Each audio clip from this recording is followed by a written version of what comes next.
antek balago dan sebagainya.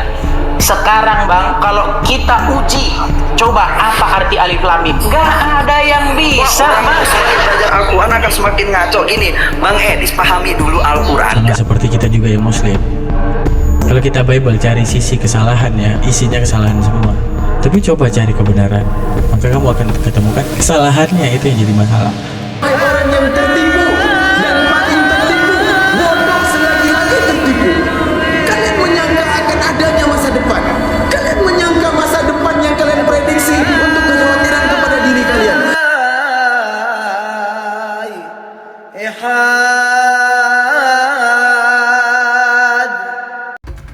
Oke, assalamualaikum warahmatullahi ta'ala wabarakatuh. Kembali lagi bersama Al-Matiki Reaction. Hari ini kita akan mereaksi satu video daripada debaters bukan, hujaters, dimana dia adalah seorang penghujat Islam, yaitu Edis TV, dimana dia berbicara dengan seorang guru ngaji katanya, dengan beberapa fitnahan yang mungkin beliau yang seorang guru ngaji ini telah menjawab pertanyaannya. Mungkin jawabannya masih kurang memuaskan daripada segi Edis TV, ya. Lalu bagaimana kemudian kita akan menanggapi setiap pertanyaan daripada Edis? Mari kita saksikan cuplikan videonya, yang kemudian setiap pertanyaannya akan kita catat, ya. Setiap diksi yang harus kita kritisi harus kita catat, dan kemudian kita akan bahas di akhir video, biar tidak terpotong dan bisa terdengar jelas fitnahan daripada Edis TV ini, ya. Mari kita dengarkan fitnahannya. Hanya sebatas gerakan saja. Dan tadi Bang Edis mengatakan bahwa orang semakin belajar Al-Quran akan semakin ngaco. Gini, Bang Edis, pahami dulu Al-Quran, dalami dulu setiap maknanya, tafsirannya, arahnya kemana. Bang Edis akan bisa menemukan keindahan mutiara dalam Al-Quran tersebut. Bang Edisnya juga belum belajar Quran. Dia nggak akan pernah tahu, Pak, keindahan Al-Quran, karena setiap hari dia membuka Al-Quran, melihat Al-Quran sisi salahnya. Dia tidak pernah mencari sisi benarnya. Sama seperti kita juga yang muslim. Kalau kita Bible cari sisi kesalahannya, isinya kesalahan semua. Tapi coba cari kebenaran, maka kamu akan ketemukan kesalahannya, itu yang jadi masalah. Ya, saya pernah meneliti bagaimana sistemasi belajar Bible, ya, mulai eksegesis bla bla bla bla dan semuanya. Justru perjanjian baru perjanjian lama akan bertabrakan antara akal kita sendiri, ya. Yang mau kayak mana? Itu keimanan mereka, sekalipun gak masuk akal tetap diimani. Tapi kalau kita Al-Quran, kita lihat daripada apologetika kekristenan, yang mereka cari hanyalah fitnah, yang mereka cari hanyalah kesalahan. Tidak pernah mereka itu ingin mencari ini Al-Quran dipercaya dan kemudian benar dari arah mana. Tidak pernah ada apologet kekristenan yang paham bahasa Al-Quran, taunya dari terjemahan. Menunjukkan apa? Kualitas mereka dalam memahami Al-Quran hanya sekedar kebencian. Beda dengan kita apologetika muslim, dimana kita apologetika muslim begitu banyak, ya, daripada apologetika kita yang mengerti Yunani, mengerti Ibrani, menyampaikan secara sistemasi kata kitab mereka, bahkan membaca kodeks asli, meneliti sampai ke kodeks Sinaiticus, membahas tentang kitab mereka daripada arah asal dan originalitas. Namun sayangnya, namun dukanya, mereka menolak bahasa asli. Mereka lebih percaya doktrin gereja, mereka lebih percaya daripada doktrin bapak-bapak gereja, daripada kemudian mereka percaya kata-kata asli di balik originalitas Bible. Misalnya Aki Ardiansyah, Kanda Yonatananda, ataupun Aki Moto yang paham yang paham Ibrani, menceritakan tentang liturgi Yunani, menceritakan tentang bagaimana sistemasi kata dalam bahasa Yunani dan Ibrani yang kemudian dimantapkan dengan bahasa originalitas Bible. Tapi kemudian mereka menolakkan. Itu hal yang terlucu dan teraneh, teman-teman. Di saat originalitas daripada kitabnya sendiri ditolak demi terjemahan, sedangkan terjemahan itu yang kita tahu, terjemahan bukan firman Tuhan. Dimana siapa yang meyakini bahwa terjemahan Al-Quran adalah firman Tuhan? Tidak. Dan siapa juga yang meyakini bahwa bahasa Arab yang ada di Al-Quran adalah firman Tuhan? Tidak. Tapi itu adalah madlulat. Arti madlulat seperti kalamullah, tidak bersuara, tidak berbentuk, dan tidak berhuruf. Dengan kun fayakun Allah, jadi maka jadilah. Jibril paham kepada Nabi apa, jadi yang disampaikan oleh Jibril adalah indikasi daripada kalamullah. Allah memberitahukan tentang pemberitahuan dan kepemahaman daripada kalam Allah. Bukan berarti Allah berbahasa Arab. Allah menyampaikan indikasi daripada kalam Allah. Indikasi yang aku maksud, tolong sampaikan wahai Jibril kepada Muhammad. Hingga kemudian Nabi Muhammad dengan ilham daripada Allah, Nabi Muhammad paham kemudian apa yang kemudian harus dijelaskan kepada makhluknya. Jadi saat kita menanyakan apakah Al-Quran kalam Allah? Ya, kalam Allah. Karena itulah yang dimaksud oleh Allah. Dalam versi apa? Dalam versi manusianya. Bukan Allah jadi manusia maksudnya ya. Versi bahasa yang dipahami manusianya seperti itu. Namun apakah itu qadim? Qadim. Karena apa? Kalamullah itu bukan yang menjadi madlulat.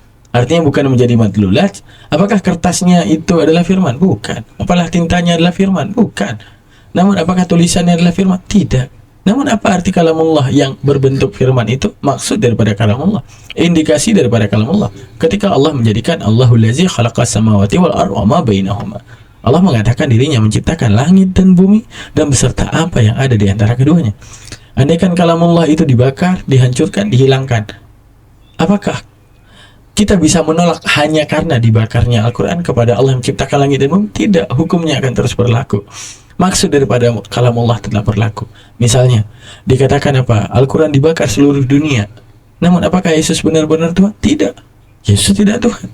Seperti apa yang dijabarkan oleh Al-Quran tentang siapa diri sosok Isa Al-Masih ataupun Yesus Kristus, hukumnya tetap akan berlaku. Itu menunjukkan apa? Pemberlakuan apa yang dikatakan Allah akan berlaku selamanya. Qadim, layaknya sifatullah yang berada pada zatillah. Seperti itu teman-teman. Menunjukkan apa? Yang kalamullah yang maksudnya qadim apa? Indikasi daripada kalamullah, indikasi daripada kalamullah, mahkum daripada kalamullah, pemahaman daripada kalamullah, kejadian daripada kalamullah tidak akan pernah sirna. Tentang adanya Nabi Muhammad dibakar Al-Quran seluruh muka bumi, apakah kita akan menolak Nabi Muhammad pernah lahir hanya karena Al-Quran telah hilang? Tidak, dia tetap lahir.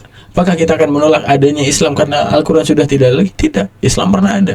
Apakah kita akan menolak adanya malaikat Jibril yang memberitahukan wahyu kepada Nabi Muhammad karena Al-Quran sudah tidak lagi? Tidak, tetap mahkumnya akan terus berlaku. Karena itu datang dari Tuhan, maka berlaku daripada perkataan Tuhan selamanya.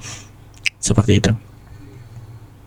Nah, lalu kemudian di dalam debat ini kita akan melihat bagaimana Bapak ini ketrigger daripada Edis TV ingin menguji 13 tahunnya memahami Al-Quran, ya. Maka ditanyakan tajwid. Nampaknya ini orang emang benar-benar nggak tahu apa-apa. Bukan nampaknya, emang benar dia nggak tahu apa. Tujuannya hanya cari fitnahan doang. Lalu kemudian saya cuma mau, boleh Al-Quran saya dibahas, boleh, silakan bahas saja, saya sukamu. Tapi syarat membahas menunjukkan kebenaran. Arti menunjukkan apa? Menunjukkan kebenaran apa? Sistemasi daripada Al-Quran. Bagaimana kemudian Al-Quran itu akan dipelajari? Bahasa originalitas. Nah, yang kami tuntut hanya bahasa originalitas, sistemasi kata dalam originalitas, maksud daripada kata per originalitas, di mana itu kajiannya secara akademisi, bukan murni kebencian dan fitnahan. Begitu, teman-teman.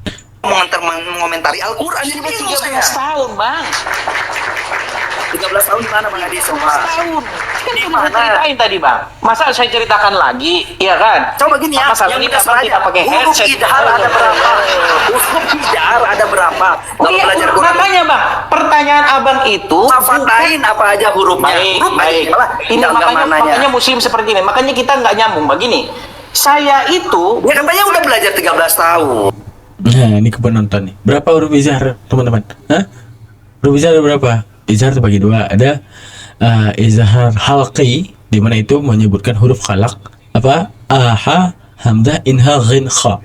Ya, di mana itu keluar daripada kerongkongan semuanya. Nah, itu ada 6. Ya, yang itu dinamakan huruf khalaq, huruf yang keluar daripada kerongkongan. Itu izhar halqi. Yang kedua apa? Hah? Izhar syafawi. Apa izhar syafawi? Yaitu izhar syafawi, izhar syafawi. Apabila izhar syafawi mim dan ba, ya. Apabila mim mati bertemu dua huruf selain mim dan ba, itu namanya izhar syafawi, ya. Nah, ayo penonton uji lagi tuh tajwidnya. sebentar dulu, Bang. Ya udah silakan. Gini ya, saya itu ketika mempelajari Al-Quran pertama kali dulu seperti itu. Nggak boleh kamu baca kul huwallahu ahad, nggak boleh ahad, harus kul Qul huwallahu ahad. Harus begitu. Loh, saya bilang. Lah, tapi saya nggak ngomong karena saya bukan menyegani, kan nggak enak kan. Dalam hati saya begini, Iya, loh, iya. saya itu bukan mau belajar qalqala, bukan mau belajar tajwid, ya, bukan mau belajar. Oke, teman-teman, berarti kita udah dapat poin pertama ya. Poin pertama, tuntutan daripada Edis kenapa harus belajar tajwid ya dalam memahami Al-Qur'an. Oke, kita catat. Kenapa harus pelajari tajwid? Kita catat dulu baru nanti kita jawab. Kenapa harus pelajari tajwid untuk memahami Al-Qur'an? Apa hubungan tajwid dalam memahami Al-Qur'an? Oke. Lanjutkan. Tartil bukan mau belajar bagaimana saya membunyikannya seperti orang Arab, bukan. Karena apa? Karena di dalam iman Islam membaca huruf-huruf itu akan mendapat pahala. Tapi niat saya belajar Al-Quran bukan itu. Niat saya belajar Al-Quran untuk mengerti apa isinya, maknanya. Makanya saya sibuk mencari artinya. Kita kritisi dikit, sejak kapan membaca Al-Quran itu menjadi pahala? Al-Quran itu menjadi pahala ketika kamu memang benar-benar khusyuk dengan hatimu datang kepada Al-Quran dengan murni mencari keridhaan kepada Allah. Kalau tingkatan edisi TV membuka Al-Quran hanya untuk mencari kesalahan daripada Al-Quran, dari mana pahalanya?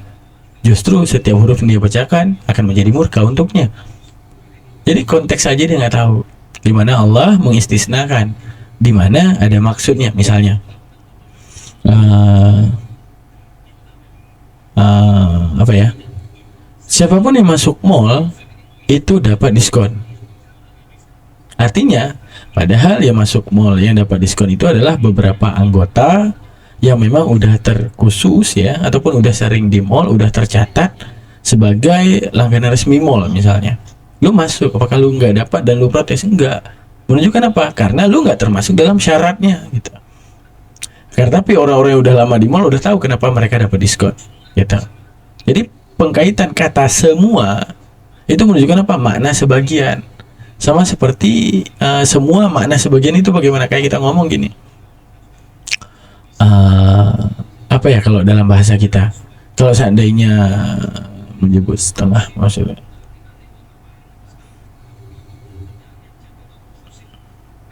gini kata-katanya. Aku tadi melihat ada orang Medan. Tadi aku ketemu orang Medan di mall. Apakah seluruh Medan dan Medan kosong semua berada di mall? Tidak. Tetapi apa? Sebagian yang kita temui saja dan kita juluki mereka dengan orang Medan. Maksud daripada kata semua memberikan pahala terhadap bacaan Al-Quran, yaitu kepada orang yang kemudian mendalami maknanya. Lalu kemudian apa? Orang yang mencari kebenaran di balik Al-Quran. Orang memang sengaja datang dan beribadah dengan membaca Al-Quran. Tidak seperti kamu yang mencari kesalahan. Bukan sibuk menjadi seperti orang Arab.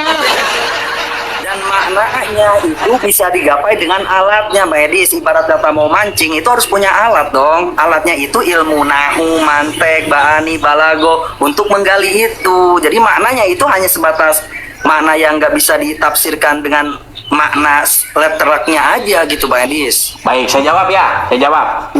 Tadi umat muslim mengklaim bahwa Al-Quran hanya bisa dipahami dengan ilmu-ilmu, ya, dengan mengatakan harus paham 15 cabang ilmu, nahu, sorof, mantik, balago, dan sebagainya. Bang, walaupun abang belajar nahu, sorof, mantik, balago, dan sebagainya, sekarang bang, kalau kita uji, coba apa arti alif lam mim? Gak ada yang bisa, bang. Berarti 2 poin yang harus kita jawab. Pertama, kenapa harus mempelajari standar ilmu Al-Quran? Kenapa harus mempelajari standar ilmu Al-Quran? Oke, kita catat. Yang kedua, apa makna alif lam mim?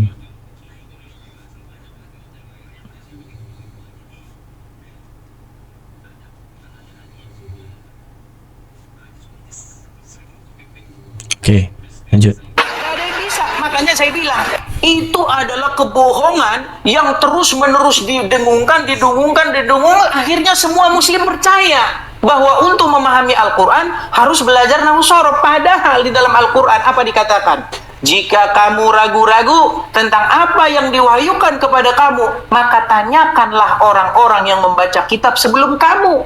Suruh. Oke, mungkin 3 poin itu yang kemudian kita akan jawab. Oke, kita akan jawab ya teman-teman, untuk menjadi keilmuan daripada teman-teman. Poin tersebut yaitu meliputi pertama, kenapa harus pelajari tajwid? Apa hubungan tajwid dengan pemahaman Al-Quran? Jawaban saya sangat berhubungan. Karena seperti ini. Tajwid itu menentukan maksud dan makna daripada Al-Quran. Karena salah pelafalan, maka akan salah pemahaman. Misalnya, sekarang yang paling fasih ataupun yang menunjukkan sesuatu bahasa itu dikatakan benar ketika pelafalannya benar. Misalnya, dalam bahasa Indonesia kita mengatakan ular lari lurus. Orang bule mengatakan datang kepada kita, "Bang, ular lari lurus." Misalnya dalam lidah mereka yang tidak terlalu fasih menggunakan bahasa Indonesia. Apa yang kamu tahu tentang Indonesia? Yang aku tahu, ular lari lurus. Pelafalannya tidak sempurna. Apa tanggapan daripada orang Indonesia? Pasti bakal, "Hah? Apa? Coba diulang. Can you repeat, mister?" gitu. Coba diulang. Untuk menunjukkan apa? Gimana ceritanya? Ini bahasa orang loh. Itu bahasa Arab.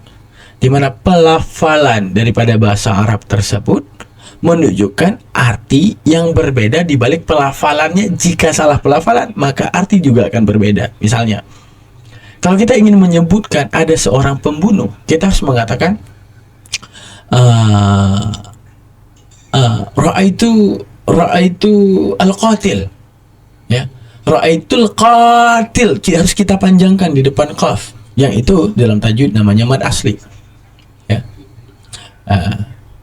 Dengan kita panjangkan, di mana alif itu dinamakan dengan alif fa'ilah. Alif untuk menandakan isim fa'il. Dalam wazan qatala yuqatil, qatala yaqtulu qatlan fahuwa qatil. Di mana di depan kaf ada alif untuk menunjukkan apa? Ada seorang pembunuh. Namun kalau kamu tidak memperpanjangkan ra'aitul qatil, gitu doang, ya, ra'aitul qatil tanpa ada kata panjang tersebut menunjukkan apa? 3 huruf tanpa ada alif yang dilebihkan menunjukkan apa? Maknanya akan berbeda. Maknanya dengan arti, aku tadi melihat membunuh. Apa itu melihat membunuh? Tadi aku melihat bunuh. Apa? Tidak akan sesuai maksud apa yang kemudian akan kita beritahukan, bahwa rencana pemberitahuan kita terhadap adanya aku melihat tadi seorang pembunuh.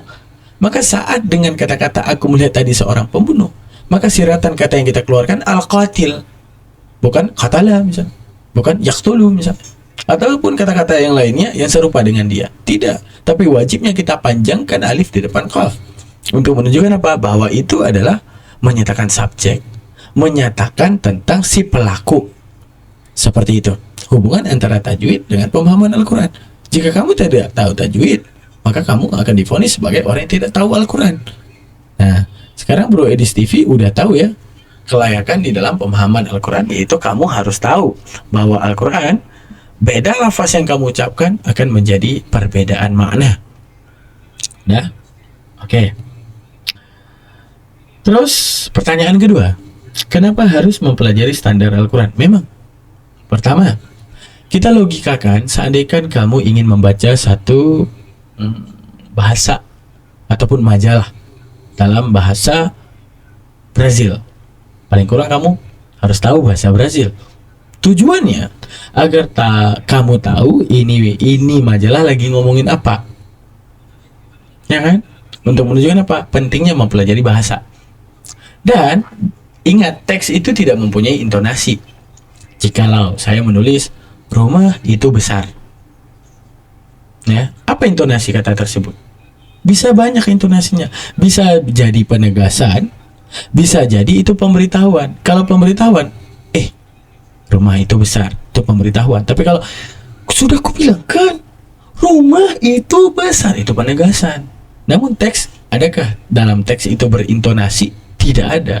Maka wajibnya paham makna tersirat ataupun makna jalur indikasi ataupun dinamakan dengan dilalah di dalam teks, yaitu dengan mempelajari sistemasi kata, maksud daripada teks. Misalnya ada nahu untuk menentukan apa? Sistemasi kata, ya. ataupun untuk menentukan siratan kata dan maksud tersirat daripada kata. Misalnya ada beberapa kitab yang mentaksiskan makna daripada nahwu, misalnya Asbah wa Nadhair, menceritakan tentang faidatul huruf. Misalnya kalau dalam bahasa kita kata-kata dari ya tinggal dari doang, tapi dalam bahasa Arab dari itu punya banyak. Misalnya kata min yang itu sepadan dengan arti kata dari. Kalau kita ya dari aja gitu.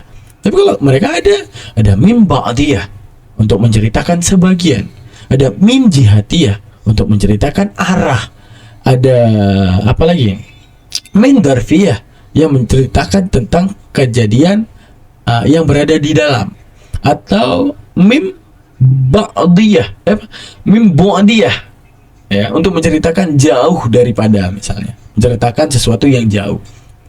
Wajib untuk kemudian kita tahu ini teks bermaksud ke arah mana. Lalu kemudian mantik buat apa? Agar kita dalam hal menalar tidak sesat nalar.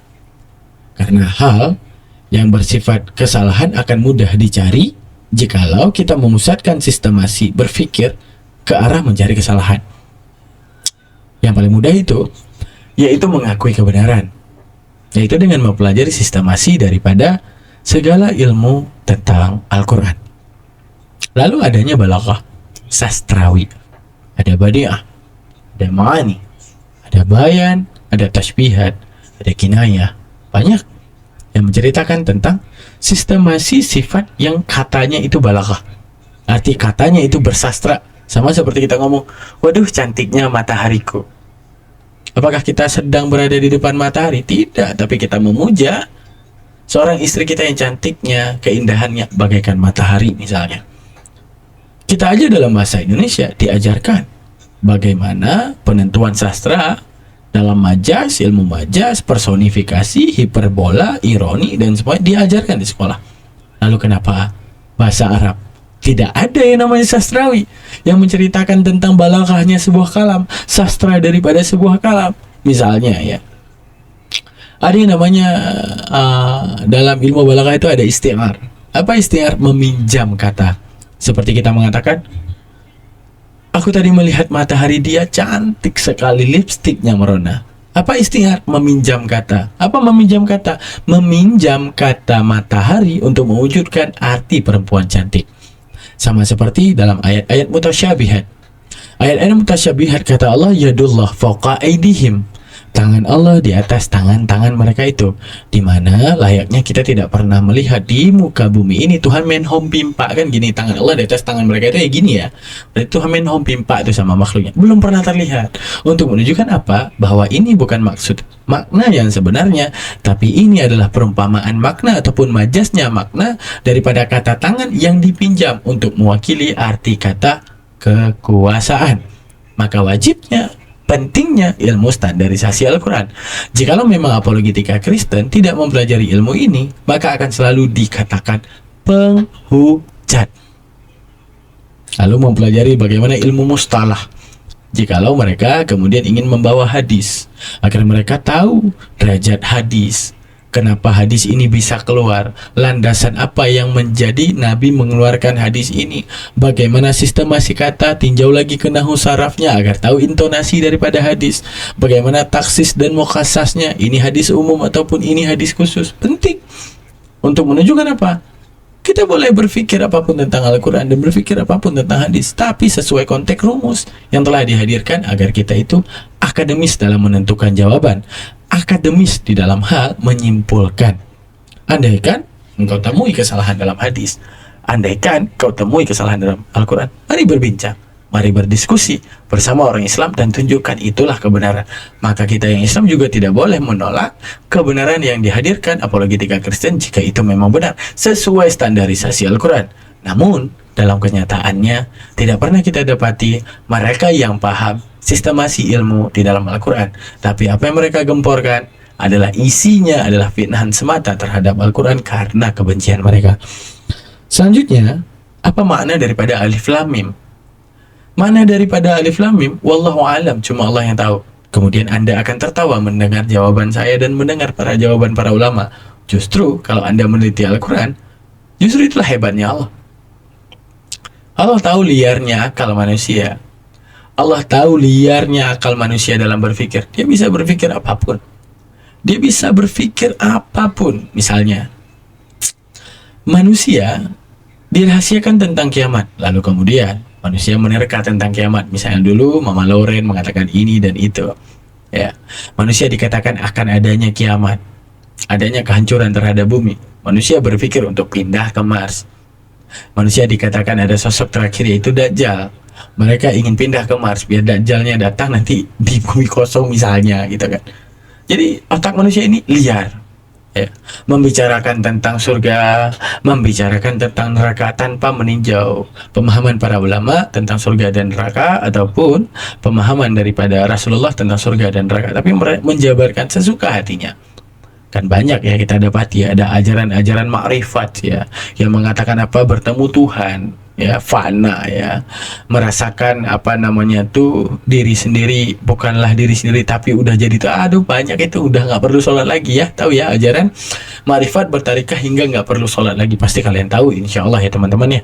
Nah itu, lalu Allah titipkan alif lam mim dalam Al-Quran, wahai manusia, selain alif lam mim, alif lam ra, kaf ha ya insa dan beberapa ayat yang kurahasiakan, silakan berpikir, silakan menelar, tapi ku sisipkan alif lam mim untuk menunjukkan apa, batasan daripada akalmu. Aku Tuhan yang maha tahu, maka jikalau ada yang kurahasiakan, engkau tidak akan pernah tahu selain aku. Makanya para ulama tawakuf, makanya para ulama tafwid tidak berani menjabarkan alif lam mim, tidak berani meneliti apa itu maksud daripada alif lam mim. Lalu kemudian para ulama karena udah tahu bahwa alif lam mim ini hanyalah tanda daripada Tuhan bahwa apa yang Allah rahasiakan jangan pernah engkau coba ungkapkan karena tidak akan pernah terungkap. Contoh tentang kematian, nggak usah nyari-nyari ilmu tentang kapan mati, itu cuma aku yang tahu, maka untukmu alif lam mim, artinya cuma aku yang tahu. Andaikan engkau bertanya-tanya tentang kehancuran bumi yang dinamakan dengan kiamat, engkau menerka kiamat di tahun ini kapan terjadi dan semuanya, untukmu alif lam mim, alif lam ha, alif lam ha, alif lam ra, kaf ha ya insan. Apapun yang aku rahasiakan cukup jadi rahasia antara aku dan alam azaliku, bukan kamu. Karena dikatakan oleh ulama tauhid, fawzus sa'idi indahu fil azali kaza syaqiyun sumalam yantakil. Kelapangan ya, kesengsaraan ya, segala takdir manusia, surga dan nerakanya manusia ada di alam azali Allah. Cuma Allah yang tahu. Sama seperti kematian dan apapun, alam kubur dan semuanya, tentang keghaiban, malaikat iblis dan semuanya yang Allah tutup keghaibannya, cuma Allah yang tahu. Untukmu alif lam mim, artinya apa? Jangan coba nebak, kamu gak akan tahu, cuma aku yang tahu. Itulah hebatnya kalam Allah yang datang daripada Allah Subhanahu wa Ta'ala sebagai Tuhan yang benar. Begitu banyak mekanisme, begitu banyak sistemasi yang Allah jabarkan hanya untuk menyadarkan makhluknya, hanya dengan 3 huruf alif lam mim, hingga makhluk sadar ternyata aku lemah daripada Allah, karena banyak rahasia yang Allah tanamkan, Allah rahasiakan. Bahkan Nabi Muhammad sendiri tidak tahu maksud daripada hal tersebut.